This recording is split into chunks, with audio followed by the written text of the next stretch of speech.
नमस्कार दोस्तों। आज मैं आपको यहाँ पर साधारण ब्याज यानी सिंपल इंटरेस्ट के कुछ क्वेश्चंस को बताऊंगा। मैं आपको शानदार सब ट्रिक बताऊंगा जिससे इसका आंसर जो है बहुत ही कम स्टेप में आ जाएगा। ठीक है दोस्तों, आइए टाइम बर्बाद किए बिना हम लोग क्वेश्चन बनाना शुरू करते हैं। क्वेश्चन आपके सामने है, कोई धन एक निश्चित ब्याज पर उधार दिया जाता है। ठीक है, यदि मूलधन को 20% बढ़ा दिया जाए तो दर को कितना कम करना पड़ेगा ताकि दिए गए वर्षों में पहले जितना ही ब्याज प्राप्त हो सके।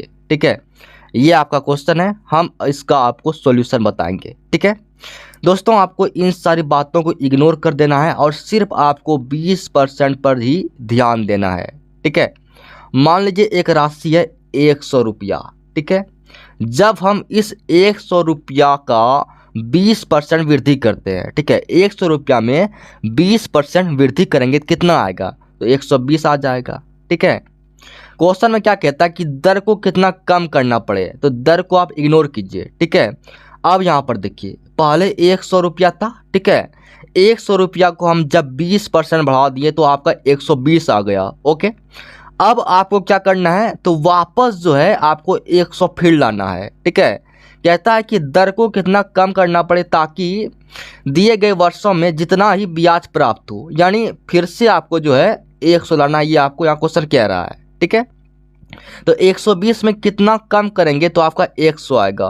तो 120 में जब आप 20 कम करते हैं तब आपका जो है 100 आता है, यानी 20 कम हम 120 में कर रहे हैं। ठीक है, इसलिए 120 हम नीचे लिख दिए। ठीक है, ये आपका हो गया। अब इसको परसेंट में बदलने के लिए 100 से गुना कर देंगे। ठीक है, परसेंट में बदलने के लिए 100 से गुना कर देंगे। यहाँ कटाना है 0 0 2 गुना 6 12, 2 गुना 3 और 2 से 50, यानी 50/3% जो है इसका ऑप्शन नंबर बी इसका आंसर आ जाएगा, 50/3%। ठीक है, आइए नया क्वेश्चन देखते हैं। यहाँ पर देखिए, क्वेश्चन आपके सामने है, कोई धन 3 वर्षों के लिए एक खास ब्याज दर पर उधार दिया गया है। ठीक है, यदि ब्याज की दर 6% वार्षिक कम होती तो 90 रुपया कम प्राप्त होता। 90 रुपया कम ब्याज प्राप्त होता। तो धन ज्ञात कीजिए। ठीक है, यहाँ पर आपको मूलधन निकालना है। ठीक है, क्या कहता है, समय 3 वर्ष है और ब्याज के बारे में कह रहा है 6% कम होती। आपको यहाँ पर मैं एक ट्रिक बता रहा हूँ। ठीक है, मूलधन यानी P बराबर, ठीक है, P बराबर अधिक, अ मतलब अधिक, ठीक है, और क मतलब कम। ठीक है, अ मतलब अधिक और क मतलब कम, गुना 100। ठीक है, गुना 100, यहाँ पर गुना 100 कर देना है, गुना 100 बटा दरों का अंतर, दो मतलब दर, ठीक है, का अंतर।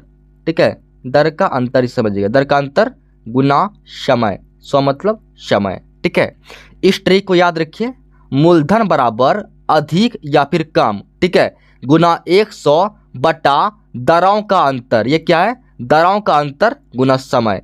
इस ट्रिक को आप लिख लीजिए। ठीक है, मूलधन बराबर अधिक या फिर कम जो दिया रहेगा, ठीक है, गुना 100 बटा दरों का अंतर गुना समय। ठीक है, इस ट्रिक को आप याद कर लीजिए। अब देखिए, तो यहाँ पर है आपका P। ठीक है, P बराबर अधिक या कम, यहाँ पर कम दिया हुआ है, 90 रुपया कम दिया हुआ है तो 90 ले लेंगे। ठीक है, गुना 100। ठीक है, अब दरों का अंतर, यहाँ पर क्या कह रहा है, 6% वार्षिक कम।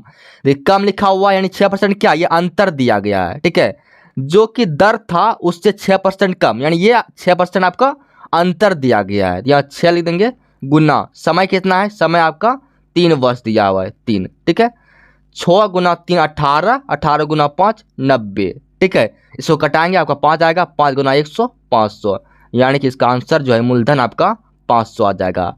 एक स्टेप में आपका आंसर हो गया। ठीक है, तो याद रखिए, मूलधन बराबर अधिक या फिर कम जो दिया रहेगा गुना 100 बटा दरों का अंतर गुना समय, आपका आंसर एक स्टेप में आ जाएगा। ठीक है, आइए अब नेक्स्ट क्वेश्चन की ओर बढ़ते हैं। यहाँ पर देखिए, क्वेश्चन क्या आपका, क्वेश्चन है 1800 रुपया पर 10% वार्षिक की दर से 10 वर्ष का साधारण ब्याज कितना होगा। ठीक है, 10 वर्ष का साधारण ब्याज आपसे पूछा जा रहा है। देखिए, 1800 रुपया का जो है, ठीक है, एक वर्ष का साधारण ब्याज कितना होगा, तो 1800 गुना 10% ब्याज है ना बटा 100 कर देंगे। ठीक है, 0 0 कट जाएगा, 0 0 कट जाएगा, 180। तो यानी कि 1800 का जो है 10% कितना आया, 180 आया। और 180 क्या है, एक वर्ष का सिंपल इंटरेस्ट है। ठीक है, साधारण ब्याज है। तो 10 वर्ष का कितना होगा, तो 180 गुना 10 कर देंगे, यानी कि आपका यहाँ पर 1800 इसका क्या आ जाएगा, इसका 1800 यहाँ पर इसका ब्याज आ जाएगा। ऑप्शन बी इसका सही होगा। ठीक है, तो सिंपल सा याद रखिए, 1800 का जो है 10% निकाले, 180 आया। और 180 कितना है, 180 एक साल का सिंपल इंटरेस्ट है। आपको 10 साल का सिंपल इंटरेस्ट निकालना है, तो 10 से गुना कर दिए, 1800 आंसर आ गया। ठीक है, बहुत ही आसान सा क्वेश्चन है। आपके सामने यहाँ पर क्वेश्चन है, कोई राशि जो है सिंपल इंटरेस्ट साधारण ब्याज पर 20 वर्ष में 3 गुनी हो जाती है। ठीक है, और कितने वर्ष में जो है उसी दर से साधारण ब्याज पर वह 2 गुनी हो जाती है। ठीक है दोस्तों, अगर आपके सामने इस तरह का क्वेश्चन दिया रहेगा तो आपको क्या करना है, देखिए। तो इसका ट्रिक आप देखिए G1 मतलब तो गुनी 1, गुनी ये कह रहा है यहाँ पर 3 गुनी। ठीक है, तो G1 मतलब वह गुनी 1 -1 बटा आपका यहाँ पर समय 1 कर देना है, बराबर गुनी 2 यानी G2 -1 बटा आपको यहाँ पर T2 कर देना है, यानी समय 2 कर देना है। यहाँ 3 गुनी है और नीचे आपका 2 गुनी है ना। यहाँ पर देखिए ऊपर में कितना है, ऊपर में आपका जो है यहाँ पर 3 गुनी दिया हुआ है और नीचे में 2 गुनी दिया हुआ है। तो G1 मतलब पहला वाला गुनी, ठीक है, -1 कर देना है बटा T1 मतलब पहला वाला समय। ठीक है, इसके बाद G2 यानी दूसरा वाला गुनी -1 बटा दूसरा वाला समय कर देना है, आपका आंसर आ जाएगा।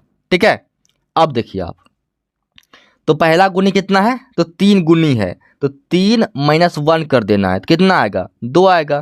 तो 2 बटा आपको यहाँ क्या कर देना है, समय 1, समय के पहला कितना है 20 कर देना है। ठीक है, बराबर दूसरा गुनी कितना है, तो दूसरा आपका जो है यहाँ पर 2 गुनी है, यानी 2 -1 कर देना है, तो आपका 1 आएगा 1। और दूसरा समय आपको नहीं दिया हुआ है, समय निकालना है, तो यहाँ पर आपको T2 लिख देना है। ठीक है, अब इससे आप कटाएंगे 2 1 2 10 बार में, यानी कि T2 बराबर जो आपका यहाँ पर क्या आ जाएगा, 10 वर्ष आंसर आ जाएगा। ठीक है, समय 2 आपका यहाँ पर 10 वर्ष, यहाँ पर ऑप्शन नंबर बी आंसर आ जाएगा। ठीक है, तो यही आपका क्वेश्चन आंसर है। आप इन सब बातों को फिर से बना लीजिए क्वेश्चंस को। ठीक है, आपके फायदेमंद रहेगा। Thank you.